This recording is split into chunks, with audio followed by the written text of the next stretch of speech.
In this lesson, we're going to talk about how you can get some really great texture on your illustrations. And here I'll zoom in so you can see one side with texture and one side without.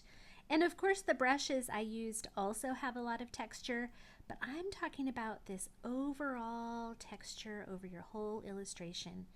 I love doing this, and I use different types of textures depending on the look that I'm going for, and I'll show you how I do it.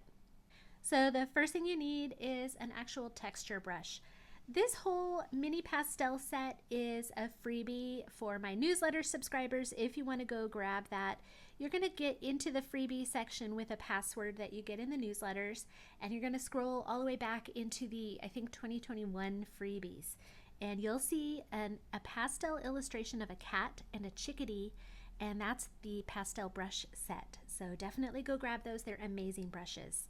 I give away a ton of brushes, not only to my newsletter subscribers, but even more than that to my students. So this is a whole list that I have compiled of various texture brushes that I've given away in different classes, just depending on what the class is about.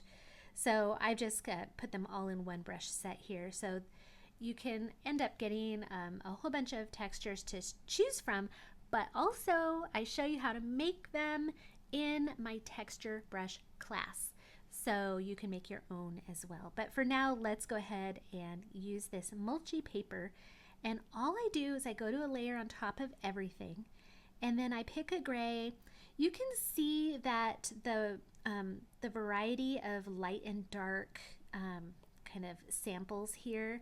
So this is going to add more color than this. So I might use a lighter gray on this one and a darker gray on this one. So right now for this brush, it's kind of right in the middle, and I'm going to pick a middle gray. So it's just kind of a nice starting point. Start with the middle, and if it ends up being too dark or too light, you can adjust it, and you'll see what I mean in a sec. So then you can pick your size, and you're going to want to go over your whole illustration in one stroke. And the reason you do it in one stroke is because if you pick up the pencil and put it down again, it's going to add some more texture and it won't be even. All right, so that's nice gray, and here's my layer right here, and I'm going to duplicate it. This is just one way to do a super simple texture on your work.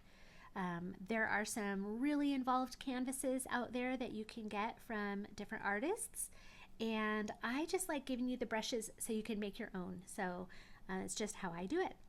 All right, so now I'm going to change the blend modes, and the first one, it doesn't matter what order these are in.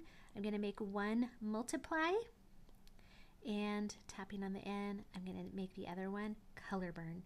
And hopefully you can see how dark those got. I'm going to group these together. You can label them as well so you know which brush you used. And I'm just going to toggle this on and off so you can see the difference. So the multiply layer is what's really showing on the light colors. And let me just show you how if I turn off the color burn layer, it's not really making a big difference on this super light color. But if I turn off the multiply layer, you can't see the color burn layer at all on this. So hopefully you can see that on video.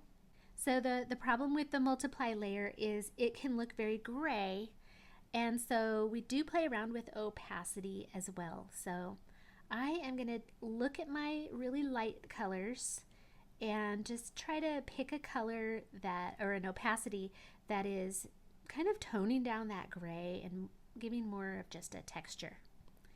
And then I'm going to do the same thing with my color burn, although I don't think I need to decrease the opacity on color burn too much.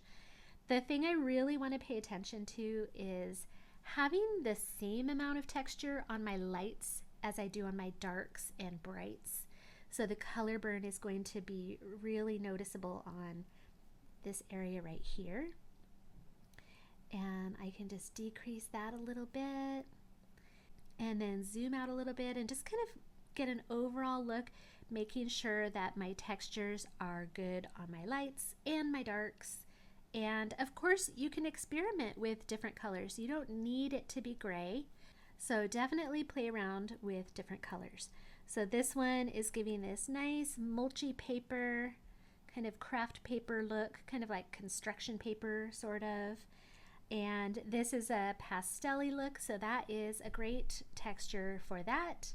But let me show you a couple others. So here I have this wispy, painty ghost, and I thought I would show you what a canvas texture looks like on this one. So I'll just go up here to the top and find a canvas texture. I'll do one that's more obvious. And I'm just going to stick with that gray and see how it goes. This one's applying a little bit differently than the other ones. I'm going to duplicate that and turn one to multiply and turn one to color burn. You can see it's very dark and my ghost is very gray. If I turn off the multiply, I can see the color burn on some of these darker areas, but you can see how the really white area, I can't see any texture at all.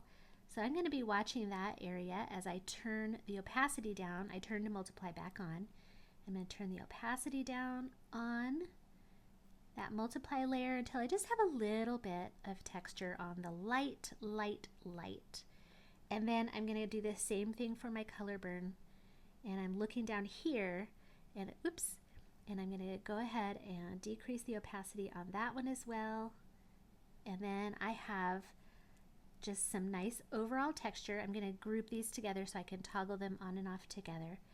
And I haven't affected the colors too much. Sometimes it really can affect the colors. And if you look really closely, you can see that really great texture of canvas. So I just love this for quite a few of my illustrations. So here's a super painty seamless repeat texture that I made. So this is the type of thing I show you how to do in the texture brush class.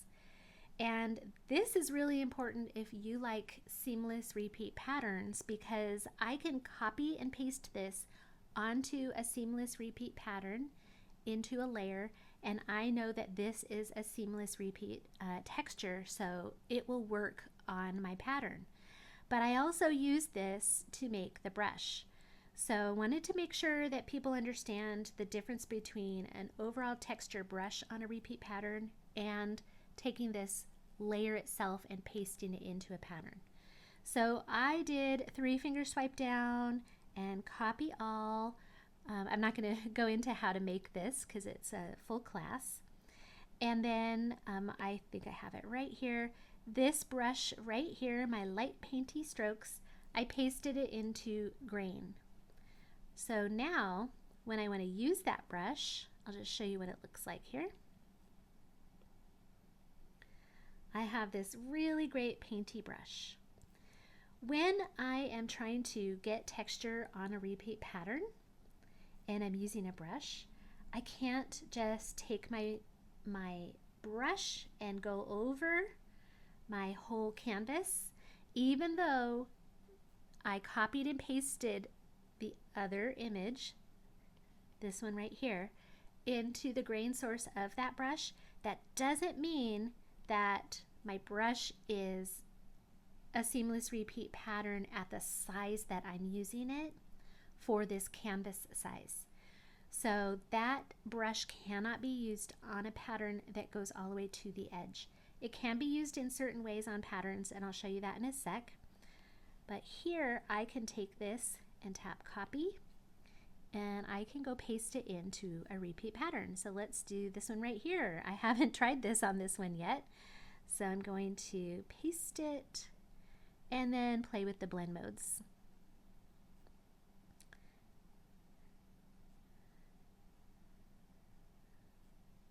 Oh, that's kind of a cool look.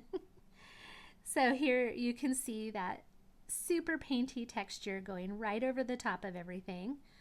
And I know that this image, if I liked it this way with that painty look to it, I could upload this to something like Spoonflower, and I know that Not only is my pattern repeating, but the texture is a repeating pattern as well.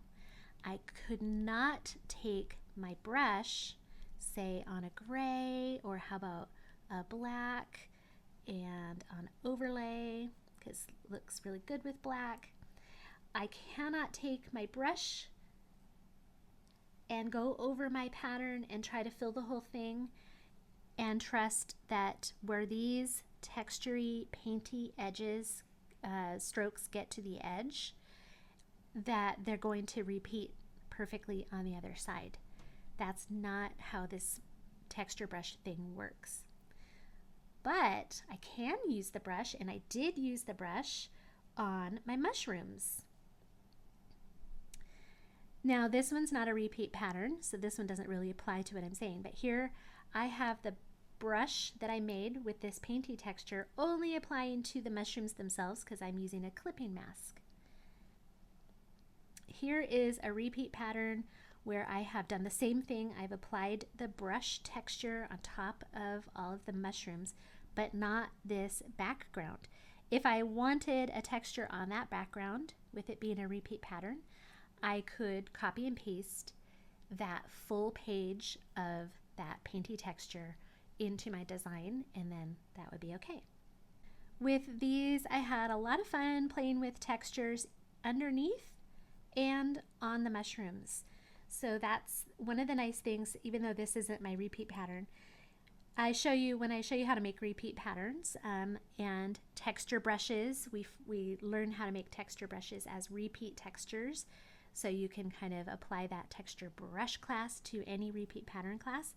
When I do that, I keep my patterns separate from my background so I can apply textures underneath and on top. So that's exactly what you're seeing here.